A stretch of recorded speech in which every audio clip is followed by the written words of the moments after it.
দিনটা ছিল 8ই মে 2024। প্রথমেই আমি রেডি হয়ে চলে যাচ্ছি কেক আনতে। তো যেতে যেতে রাস্তার মাঝখানে আমার শ্বশুরের সাথে দেখা হয়ে যায়। তখন বলল দাঁড়াও, আমিও যাব। তো তার জন্য আমি আর আমার শ্বশুর একসাথে চলে গেলাম রিক্সা করে কেক কিনতে। সবার প্রথম মিও মোড়ে গেছিলাম। গিয়েই না সর্বপ্রথম একটা কেক আমাদের পছন্দ হয়ে যায়। তো আরও কয়েকটা দোকান ঘুরে এসে তারপরে ওই কেকটাই নিয়ে নিলাম। ফাইনালি কেক নিয়ে বাড়ি যাওয়ার সময় বাবা আবার একটা দোকানে গিয়ে মিষ্টিও নিয়ে নিল। তারপরে বাড়ি চলে যাচ্ছিলাম। বাড়িতে এসে দেখো আমার অবস্থা, কোলে হাতে পিঠে সব জায়গায় জিনিস। তো বাড়িতে আসার পর এইটুকু জানতে পারলাম যে আজকে নাকি দাদার বার্থডেই নয়।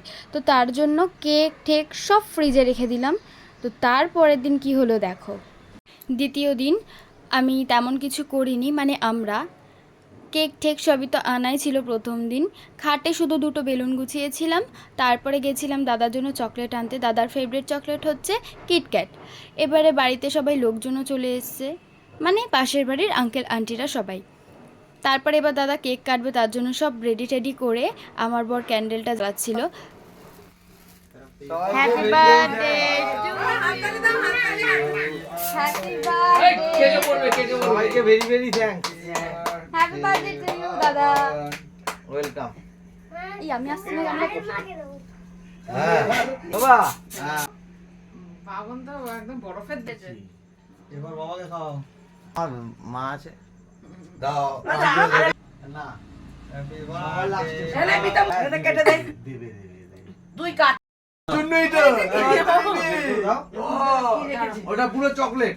সবাইকে তো উনি কেক খাওয়ালো, তারপরে আমি ওনাকে কেক খাইয়ে দিলাম। গালেও ক্রিম মাখিয়ে দিয়েছি। ওনার গালে ক্রিম মাখিয়েছে বলে উনি দেখো আমাকেও ভূত বানিয়ে দিয়েছে। যাই হোক, বার্থডেতে এতটুকু তো হয়ই। তারপর আমি আমার কেকটা খেতে থাকলাম। সত্যি কেকটা অসাধারণ। আগের দিনের কেকটা আর এই কেকটা এত টেস্টি। যাই হোক, তারপরে একটু কোকাকোলা খেলাম। সেদিন আমাদের খাবার দাবারের আয়োজন ছিল কেক, কোকাকোলা আর দুটো করে রসগোল্লা।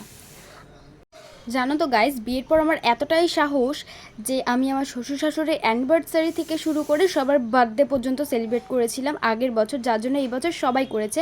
তো দেখো এই দুই ভাইকে আমি কি করিয়েছি। বলো happy birthday. Happy birthday. Thank you thank you.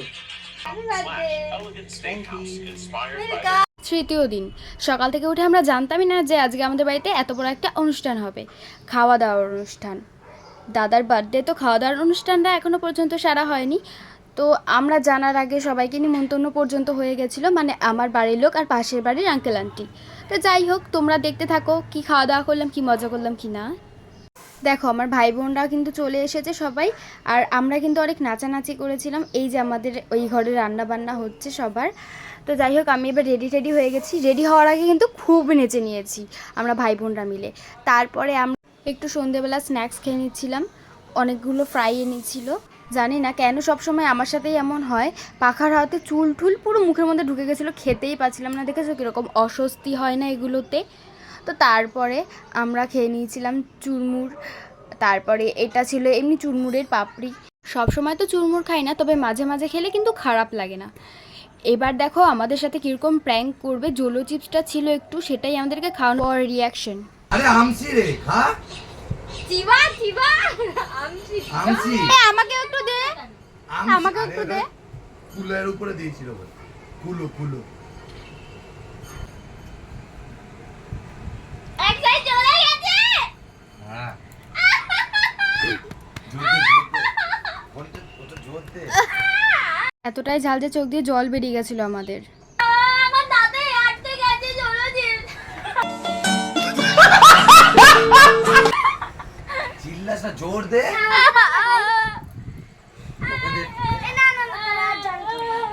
এতটাই ঝাল যে বলার বাইরে। আগের দিন তো বুঝতে পারছিলাম না, কিন্তু আজকে হঠাৎ এত ঝাল লাগছে। আমাদের আজকের মেনু ছিল চিকেন বিরিয়ানি, স্যালাড আছে, 2 রকম মিষ্টি আছে, আর এখানে আছে চিকেন কষা। মিষ্টিগুলো কিন্তু 2 রকম ফ্লেভারের। এবার সবাই মিলে খেতে বসেছে। ওরা এত রেগে যায় ওদের ভিডিও করলে। যাই হোক, আমিও তারপরে একটু খেতে শুরু করলাম। মানে ওদেরকে খেতে দিতে দিতে আমি আর লোভটা সামলাতেই পারলাম না। মানে এত টেস্টি খেতে আর এত সুগন্ধ বেরিয়েছিল। যাই হোক, আমি একটু খাই, বরকেও খাইয়ে দিয়েছি। ভেবো না যে আমি একা হ্যাংলামও করছি। তবে হ্যাঁ, এটা মানতেই হবে যে আমি এখন খুব হ্যাংলা হয়ে গেছি আর পেটুক হয়ে গেছি।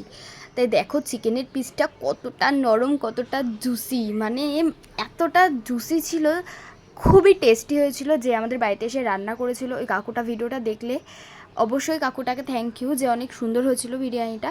তো তারপর ভাই বোনদেরকে নিয়ে বাড়ি যাওয়ার সময় আইসক্রিম কিনে নিলাম। আইসক্রিমটা কিন্তু আমার কাকি টাকা দিয়েছিল। তারপরে আমার দাদু ঠাকুমা সবাই শুয়েছিল, সবার সাথে গল্প টল্প করে বাড়ি গিয়ে ওদের সাথে মজা করা শুরু করলাম। মানে আমরা যেখানেই থাকি 4 ভাই বোন, সেখানেই মজা করা কমে না। তারপর বড়দের সাথে কথা বলেও বাড়িতে চলে এসেছি। কিছুক্ষণ রেস্ট নেওয়ার পর আবার দেখো এক থালা বিরিয়ানি নিয়ে বসে গেছি। মানে ভাবতে পারছো, তখনও এক থালা বিরিয়ানি খেয়ে আবার এক থালা বিরিয়ানি নিয়ে বসে গেছি, এতটা পেটুক হয়ে গেছি আমি। আলুটা দিয়ে, গ্রেভিটা দিয়ে আর স্যালাডটা দিয়ে মেখে চিকেনটা দিয়ে খেতে যা অসাধারণ লাগছিল না, জাস্ট ওয়াও। তো বন্ধুরা, তোমাদের যদি ভিডিওটা ভালো লেগে থাকে তাহলে অবশ্যই লাইক, কমেন্ট, শেয়ার এবং সাবস্ক্রাইব করতে ভুলো না। আজকের মতো এইটুকুই, টাটা।